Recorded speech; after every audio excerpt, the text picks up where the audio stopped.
Welcome to SISN tuition point. Students, मैं Prince Kumar Sharma आज interesting topic लेकर आया हूँ, एक्टिव एंड पैसिव वॉइस। देखिए student, active and passive voice बहुत ही इजी टॉपिक होता है, लेकिन कई बार बच्चों को समझ में नहीं आता और इसी वजह से वो इसे करने की कोशिश ही नहीं करते। लेकिन स्टूडेंट, मैं प्रॉमिस करता हूँ मेरी वीडियो को लास्ट तक देखें और गारंटी लेता हूँ कि आज के बाद ये टॉपिक आपको बिल्कुल भी हार्ड नहीं लगेगा। चलिए देखते हैं। तो स्टूडेंट, सबसे पहले हमें जानना होगा कि वॉइस क्या होता है। देखिए स्टूडेंट, वर्ब के उस रूप को वॉइस कहते हैं जिससे यह स्पष्ट होता है कि सब्जेक्ट कुछ कार्य करता है या उसके लिए किसी के द्वारा कुछ कार्य किया जाता है। तो हमें यहाँ से पता चलता है कि वॉइस, कौन सी वॉइस इस सेंटेंस में वर्क कर रही है। ओके, चलिए इसके लिए कुछ एग्जाम्पल देखते हैं। Example number 1, some boys were helping the bounded man. देखिए स्टूडेंट, यहाँ पर सब्जेक्ट है सम बॉयज और उसमें वो वर्क कर रहे हैं। क्या वर्क कर रहे हैं? वो एक बाउंडेड मैन की, घायल व्यक्ति की हेल्प कर रहे थे। तो यहाँ पर सम बॉयज सब्जेक्ट है और सब्जेक्ट कार्य कर रहा है। ठीक है, तो इसके अकॉर्डिंग हम डिसाइड करेंगे कि वर्ब कौन सी बॉयज में है। ओके, चलिए नेक्स्ट एग्जाम्पल देखते हैं। Example number 2, the bounded man was being held by some boys. यहाँ पर देखिए स्टूडेंट, वर्क तो सम बॉयज यानी डूअर के द्वारा ही किया जा रहा था, सम बॉयज के द्वारा, लेकिन वर्क किया किसके लिए जा रहा है? द बाउंडेड मैन यानी सब्जेक्ट के लिए। यानी यहाँ पर सब्जेक्ट के लिए किसी के द्वारा कुछ कार्य किया जा रहा है। तो यहाँ पर वर्ब डिसाइड होगी कि किस बॉयज में, यानी पैसिव बॉयज में है। मैं बताता हूँ, लेकिन अभी आगे देखते हैं क्या होता है एक्टिव बॉयज और पैसिव बॉयज। इस तरह से देखिए स्टूडेंट, वॉइस दो प्रकार की होती है। कौन कौन सी वॉइस होती हैं? Number 1 active voice and number 2 passive voice. अब इनको थोड़ा डिटेल में समझते हैं। सबसे पहले हम देखते हैं एक्टिव वॉइस। जब कोई सब्जेक्ट किसी कार्य को स्वयं करता है तो वर्ब का एक्टिव वॉइस में होना कहा जाता है। देखिए स्टूडेंट, अभी जो एग्जाम्पल मैंने आपको दिए थे, एग्जाम्पल नंबर 1, उसमें आप देखिए कि some boys were helping the bounded man, यानी सम बॉयज जो सब्जेक्ट थे वो हेल्प कर रहे थे बाउंडेड मैन की, यानी सब्जेक्ट कार्य कर रहा था सुन। तो वो सेंटेंस किस बॉयज में था? एक्टिव बॉयज में। आगे बढ़ते हैं। अब देखिए स्टूडेंट, पैसिव बॉयज क्या होता है। जब किसी कार्य को किसी डूअर द्वारा करना या होना बताया जाता है तो वर्ब पैसिव बॉयज में होती है। यानी वर्क जो किया जा रहा है वो डूअर के द्वारा किया जाता है, लेकिन किसी सब्जेक्ट के लिए। तो ऐसा सेंटेंस पैसिव वॉइस में होता है। देखिए स्टूडेंट, आप सभी जानते हैं कि 3 टेंस होते हैं, प्रेजेंट, पास्ट एंड फ्यूचर, और तीनों की 4 टेंस फॉर्म्स होती हैं, indefinite tense, continuous tense, perfect tense and perfect continuous tense. कुल मिलाकर 12 टेंस फॉर्म्स होती हैं, लेकिन इनमें से 4 टेंस फॉर्म्स की पैसिव वॉइस नहीं बनती। कुल 8 टेंस फॉर्म्स की पैसिव वॉइस बनती है। तो देखते हैं कि वो कौन से 4 टेंस हैं जिनकी पैसिव वॉइस नहीं बनती है। इसमें सबसे पहले नंबर है present perfect continuous tense, second है past perfect continuous tense, number 3 future perfect continuous tense and number 4 future continuous tense. कुल मिलाकर ये 4 टेंस है जिनकी पैसिव वॉइस नहीं बनती है। आगे बढ़ते हैं। अब सीखते हैं बच्चों एक्टिव वॉइस के वाक्यों की पैसिव वॉइस बनाना। देखिए स्टूडेंट, एक्टिव वॉइस से पैसिव वॉइस बनाने के लिए सबसे पहले आपको 3 बेसिक रूल्स सीखने होंगे, जिनका यूज करके हम एक्टिव वॉइस से पैसिव वॉइस बना सकते हैं। अभी कौन से 3 बेसिक रूल्स हैं, चलिए देखते हैं। इसमें नंबर 1 है सब्जेक्ट को ऑब्जेक्ट तथा ऑब्जेक्ट को सब्जेक्ट में चेंज करना। यानी जब भी हम किसी एक्टिव वॉइस को पैसिव वॉइस में चेंज करेंगे तो हम एक्टिव वॉइस के सब्जेक्ट को पैसिव वॉइस में ऑब्जेक्ट बनाएंगे और एक्टिव वॉइस के ऑब्जेक्ट को पैसिव वॉइस में सब्जेक्ट बनाएंगे। रूल नंबर 2, नए ऑब्जेक्ट से पहले बाय लगाएंगे, यानी नए ऑब्जेक्ट से पहले हमें बाय का यूज करना है। रूल नंबर 3, एक्टिव वॉइस की मेन वर्ब को थर्ड फॉर्म में चेंज करना है। ओके स्टूडेंट, यानी देखिए एक्टिव वॉइस किसी भी फॉर्म में हो सकती है। एक्टिव वॉइस की जो वर्ब होगी वो according to tense first form, second form, third form या फिर इंग फॉर्म हो सकती है। लेकिन जब हम उस एक्टिव वॉइस को पैसिव वॉइस में चेंज कर रहे हैं तब हमें ध्यान रखना होगा कि मेन वर्ब की थर्ड फॉर्म का ही यूज़ करेंगे। आगे बढ़ते हैं। देखिए स्टूडेंट, ये आपको एक नोट याद रखना है। यदि एक्टिव वॉइस का सब्जेक्ट कोई प्रोनाउन है तो नीचे दी गई टेबल के अनुसार चेंज करेंगे।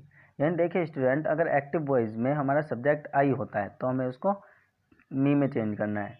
अगर वी है तो उसको अश में चेंज करना है। यू है तो उसको यू में ही चेंज करना है। दे को दैम में चेंज करना है। ही को हिम में चेंज करना है। शी को हर में। इट को इट में।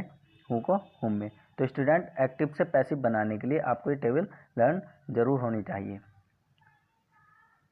आगे चलते हैं। तो अब हम स्टूडेंट पहला टेंस लेते हैं, प्रेजेंट इंडेफिनिट टेंस, और इसके सेंटेंस को चेंज करने की कोशिश करते हैं पैसिव वॉइस में। तो स्टूडेंट, आप जानते हैं कि 3 बेसिक रूल्स तो आपको पता ही होने चाहिए। अकॉर्डिंग टू टेंस हमें कुछ खास एक रूल भी याद रखना होता है।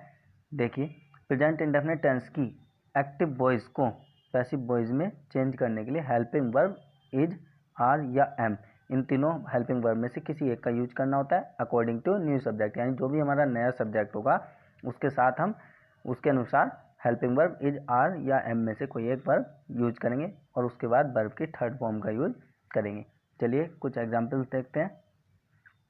अच्छा, इसके लिए मैंने एक फॉर्मेट भी बनाया आपके लिए, ठीक है। यानी जब एक्टिव वॉइस जो भी आपको प्रेजेंट इंडेफिनिट टेंस की एक्टिव वॉइस में सेंटेंस दिया होगा, जब हम उसको पैसिव वॉइस में चेंज करेंगे तो उसको इस फॉर्मेट में रखेंगे। सबसे पहले हम सब्जेक्ट यूज करेंगे, यानी जो हमारा एक्टिव वॉइस में ऑब्जेक्ट होगा उसको सब्जेक्ट में चेंज कर लेंगे, और उसके बाद अकॉर्डिंग टू न्यू सब्जेक्ट हम इज, आर या एम में से कोई एक हेल्पिंग वर्ब यूज करेंगे। अगर सब्जेक्ट सिंगुलर है तो इज, सब्जेक्ट प्लूरल है तो आर, और सब्जेक्ट आई है तो एम का यूज हम करेंगे। उसके बाद वर्ब की थर्ड फॉर्म प्रयोग करेंगे, उसके बाद बाय और फिर ऑब्जेक्ट। चलिए देखते हैं example number 1, he plays cricket. देखिए स्टूडेंट, यहाँ पर जो हमारा सब्जेक्ट है वो ही है और ऑब्जेक्ट क्या है, क्रिकेट। तो सबसे पहला वर्क हमारा होगा कि ऑब्जेक्ट से सब्जेक्ट बनाना। तो हम क्रिकेट को सब्जेक्ट बना लेंगे, क्रिकेट। इसके बाद अकॉर्डिंग टू न्यू सब्जेक्ट, देखिए यहाँ पर सब्जेक्ट हमने आपको बताया था, सब्जेक्ट रख लिया क्रिकेट। इसके बाद हम देखेंगे कि हेल्पिंग वर्ब क्या यूज करनी है। क्रिकेट सिंगुलर सब्जेक्ट है तो हम यहाँ क्या यूज करेंगे, इज, क्रिकेट इज। इसके बाद वर्ब की थर्ड फॉर्म, प्ले की थर्ड फॉर्म क्या होगी, played, cricket is played by. और ऑब्जेक्ट क्या यूज करेंगे, ही के अकॉर्डिंग ऑब्जेक्टिव केस क्या होता है, ही का हिम, जो हमने अभी टेबल आपको दिखाई थी उस टेबल के अकॉर्डिंग ही को हिम में चेंज करेंगे। और ये जो बाई हमने यूज किया है वो इसीलिए किया कि ऑब्जेक्ट से पहले हमें नए ऑब्जेक्ट से पहले बाई का प्रयोग करना होता है। तो ये सेंटेंस बनकर हमारा तैयार हो गया है, cricket is played by him. एक बार इसको फिर से समझ लेते हैं।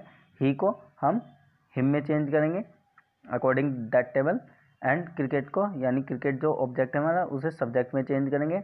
सब्जेक्ट के अकॉर्डिंग इज यूज करेंगे हेल्पिंग वर्ब। इसके बाद वर्ब की थर्ड फॉर्म और नए ऑब्जेक्ट से पहले में बाई का यूज करना है। चलिए आगे बढ़ते हैं। Example number 2, she does not like me. ये सेंटेंस नेगेटिव है। देखिए इसको किस प्रकार बनाएंगे। इसमें जो हमारा ऑब्जेक्ट है वो क्या है, मी। इसको हम चेंज करेंगे आई में।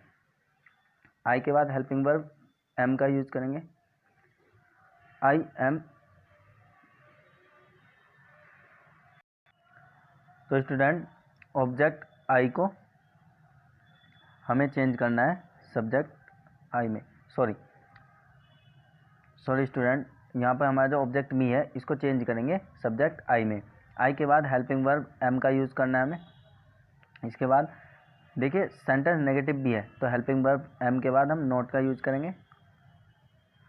इसके बाद वर्ब की थर्ड फॉर्म लाइक, लाइक की थर्ड फॉर्म क्या होती है, लाइक्ड बाय, और सी को चेंज करेंगे हर में। चलिए आगे बढ़ते हैं। Example number 3, we read our books. देखिए स्टूडेंट, यहाँ पर आर बुक्स हमारा ऑब्जेक्ट है, तो इस ऑब्जेक्ट को हम सब्जेक्ट में चेंज करेंगे। हमारा rule number 1 basic rule, our books. इसके बाद हेल्पिंग वर्ब हमारी प्लूरल होगी, क्योंकि सब्जेक्ट आवर बुक्स प्लूरल है, तो यहाँ पे आर यूज करेंगे, आवर बुक्स आर रीड।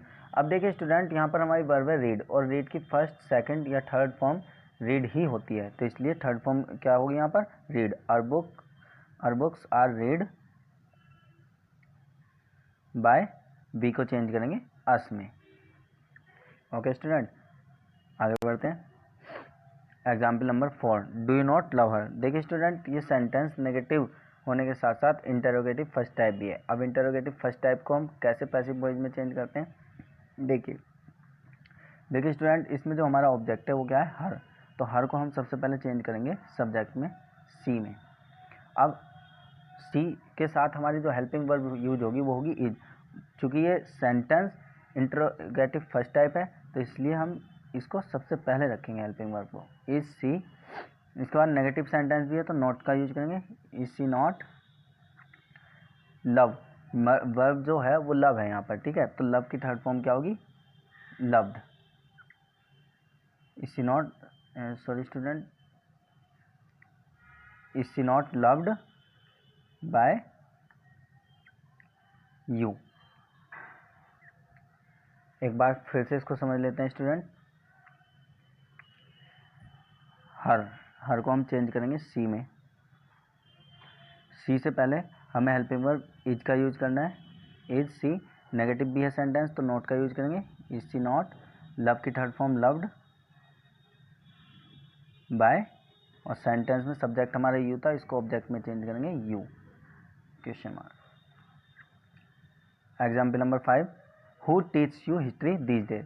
देखिए स्टूडेंट, हु का कॉन्सेप्ट थोड़ा अलग होता है। हु जो होता है सेंटेंस में एज ए सब्जेक्ट वर्क करता है, तो इसलिए हमें हु को किस में चेंज करना है, होम में चेंज करना है। और इसका कॉन्सेप्ट जो अलग होता है वो ये होता है कि हम आमतौर पर क्या करते हैं कि सब्जेक्ट जो होता है उसको ऑब्जेक्ट बनाने के बाद लास्ट में रखते हैं, लेकिन यहाँ क्या करना होगा, हु को जब होम में चेंज करेंगे तो हम उसे स्टार्टिंग में रखेंगे, तो हु को बाय होम में चेंज करते हैं। इसके बाद जैसे हमने सेंटेंस एग्जाम्पल नंबर 4 चेंज किया था, इसी तरह से इंट्रोगेटिव फर्स्ट टाइप की तरह हम इसे चेंज करेंगे बाय होम। हमारा जो नया सब्जेक्ट होगा वो क्या होगा, यू। ये यू यहाँ पर एज ए ऑब्जेक्ट वर्क कर रहा है और हमें इसे सब्जेक्ट में चेंज करना है, तो क्या हो जाएगा, यू। अब यू से पहले जो हेल्पिंग वर्ब आएगी वो क्या आएगी, आर, तो ये क्या हो जाएगा, बाय होम आर यू। इसके बाद हेल्पिंग वर्ब क्या होगी हमारी, टीच की third form taught.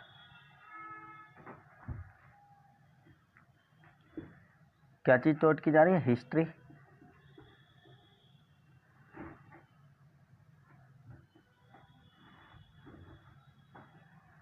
These days. Okay student, एक बार इसको हम फिर से समझ लेते हैं। Who teach you history these days. देखिए इसमें जो ऑब्जेक्ट है वो क्या है, यू, और सब्जेक्ट क्या है, हु। तो हम सबसे पहले क्या करेंगे, सब्जेक्ट हु को होम में चेंज करेंगे, और उससे पहले ऑब्जेक्ट से पहले हम बाय का यूज करेंगे, तो बाय होम। अब सब्जेक्ट ऑब्जेक्ट यू को चेंज करेंगे यू में, और उससे पहले हेल्पिंग वर्ब आर का यूज करेंगे, बाय होम आर यू। इसके बाद हेल्पिंग वर्ब क्या यूज होगी, sorry main verb taught, by whom are you taught history these days.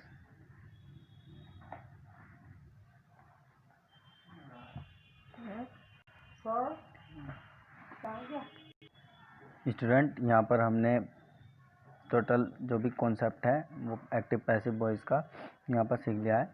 इसके बाद हमने कुछ एग्जाम्पल के प्रेजेंट इंडेफिनिट टेंस के, और इसी टेंस से मैं आपको कुछ होमवर्क दे रहा हूँ। हालांकि इसके आंसर्स मैं आपको अपनी नेक्स्ट वीडियो में ज़रूर दूंगा, प्लीज़ इसको एक बार ट्राई करना ज़रूर, ठीक है।